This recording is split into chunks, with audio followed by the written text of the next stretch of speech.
ഇത് കണ്ടോ, ഇത് എന്തോ ഒരു ജീവിയാണേ. ഞാനിത് റോസിൻ്റെ ഇല കംപ്ലീറ്റ് കൊഴിഞ്ഞെടുക്കുന്നു അവിടെ. അപ്പോൾ ഞാനിത് എന്തുവാണോ, അപ്പോൾ ഞാനിതൊരു വടിക്കഷ്ണമെന്ന് വിചാരിച്ചിട്ട് കൈ കൊണ്ട് എടുക്കാൻ പോയപ്പോൾ അത് അനങ്ങുന്നു. അത് ജീവനുള്ള എന്തോ ഒരു സാധനമാണ്. അത് ഒരു ജീവിയാണ് അത്.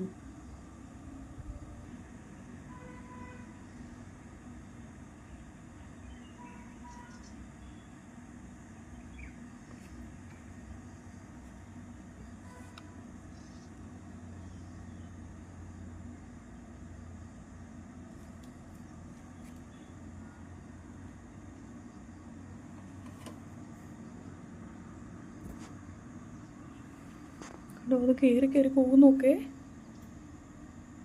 ശരിക്കും ഒരു വടിക്കഷ്ണം പോലെ ഇരിക്കുന്നത്.